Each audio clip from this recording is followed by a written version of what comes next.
Assalamualaikum warahmatullahi wabarakatuh dan selamat pagi saya ucapkan kepada semua para pelajar yang saya kasihi. Ya, Alhamdulillah bertemu lagi kita pada hari ini dalam subjek RBT. Jadi saya cikgu kamu. Okey. Jadi insya-Allah pada hari ini kita akan sambung kita punya pembelajaran kita, iaitu untuk masih lagi dalam subtopik yang sama, iaitu 1.2 analisis fungsi. Cuma pada hari ini kita akan tengok untuk subtopik yang sama, cuma pada bahagian yang ketiga, iaitu sikit-sikit, okey, iaitu membina model fungsi dengan menggunakan garisan interaksi.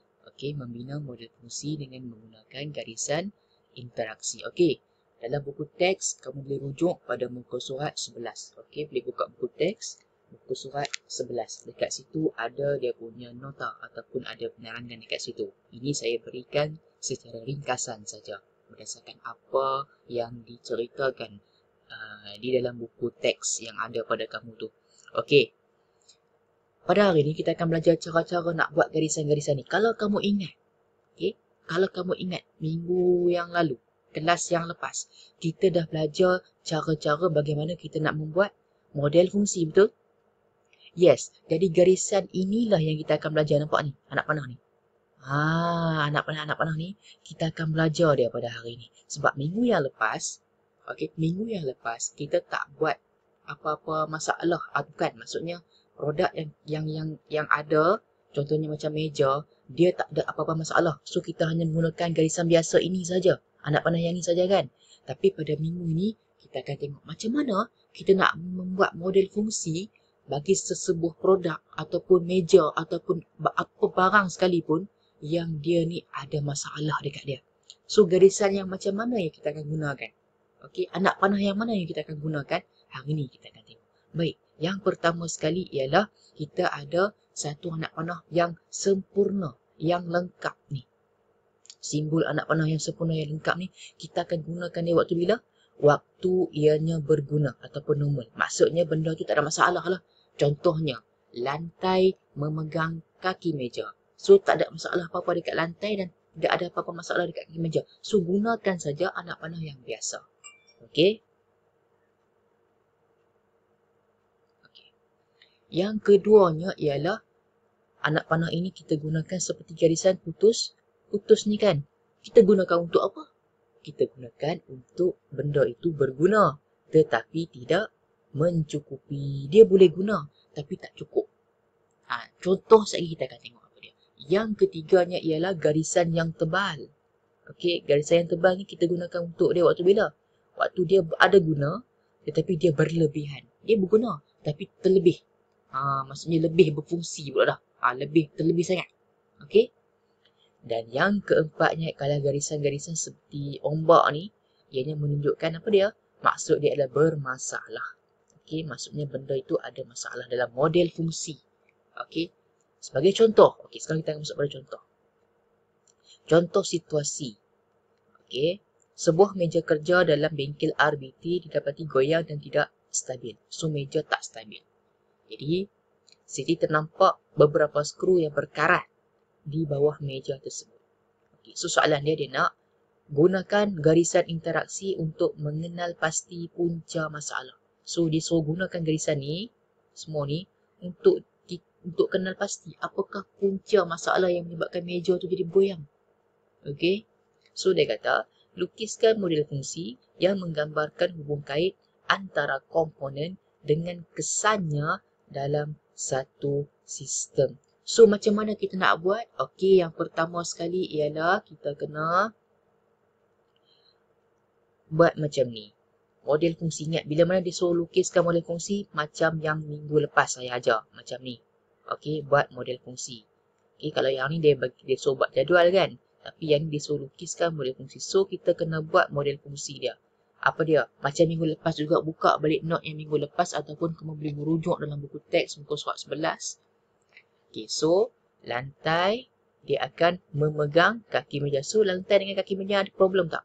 Tak ada problem. So kita gunakan yang mana? Yes, kita gunakan yang first ni. Okey, yang berguna, normal. So yang keduanya ialah kaki meja memegang muka meja. di sini timbul persoalan. Kenapa kita gunakan garisan putus-putus?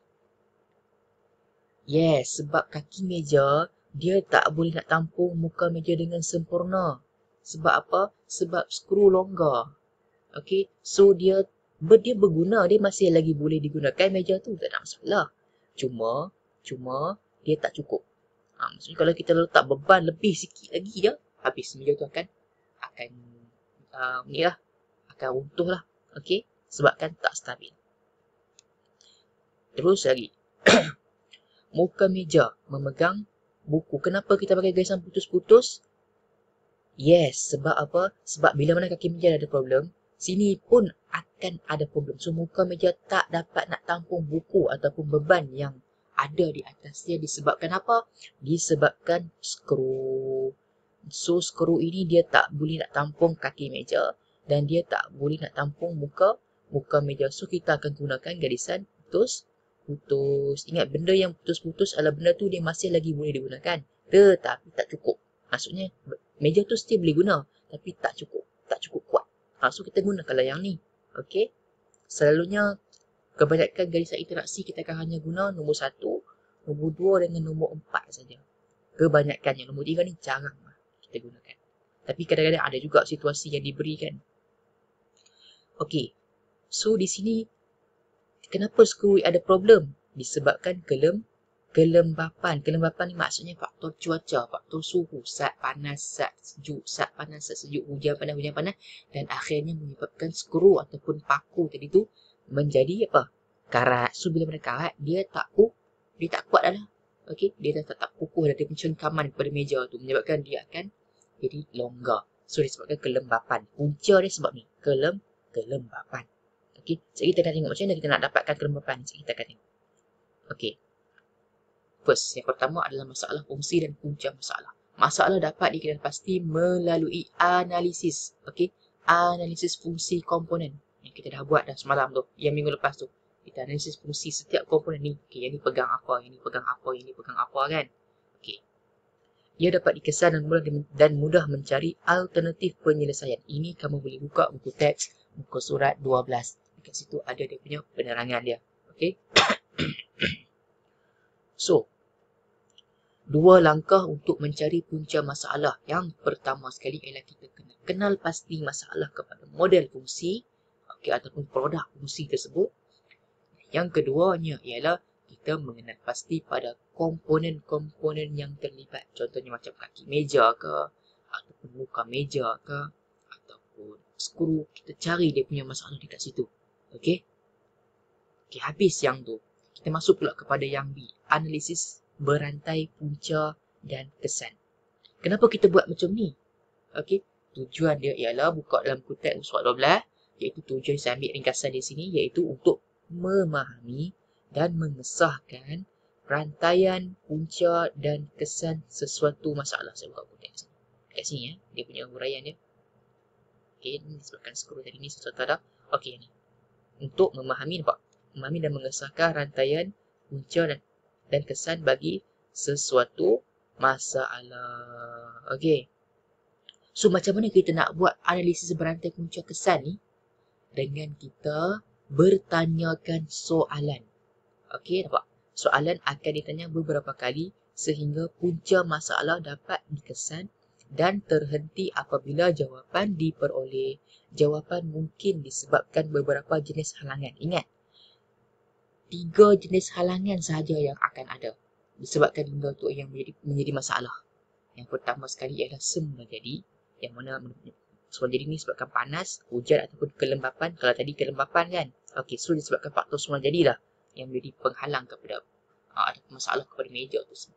Yang keduanya adalah sains dan fizik, iaitu momentum ataupun graviti. Ini dalam sains dan fizik. Yang ketiga, sifat asas objek, iaitu kebolehan manusia. Okey, so bila mana kamu dah dapat, kamu buat soalan-soalan, tanya soalan, sampai dekat sini, maka full stop. Jangan tanya lagi dah. Kamu dapat tiba disebabkan kelembapan. Okey, itulah punca dia, stop. Contoh, macam mana? Okey.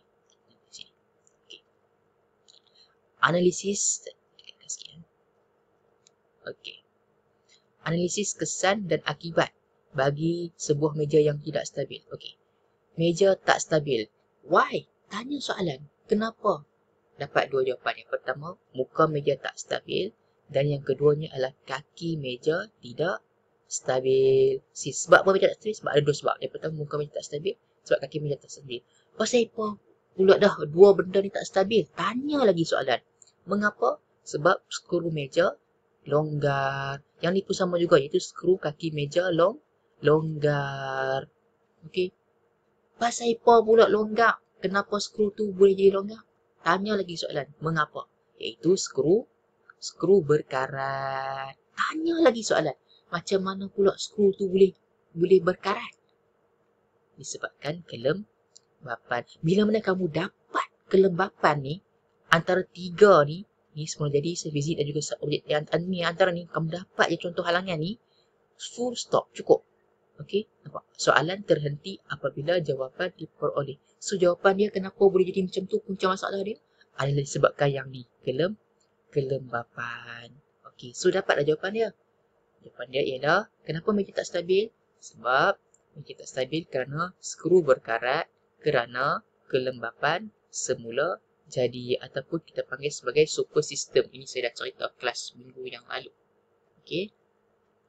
So inilah kaedah ataupun cara macam mana kita nak buat analisis kesan dan akibat bagi sebuah meja yang tak stabil. Kita start pada tajuk dia dulu, meja tak stabil sebab apa? Okey, kamu boleh follow balik yang ni ya. Follow balik. Dia macam ada kaitan. Okey. Macam ada kaitan. Okey. Okey. Macam meja tak stabil sebab apa?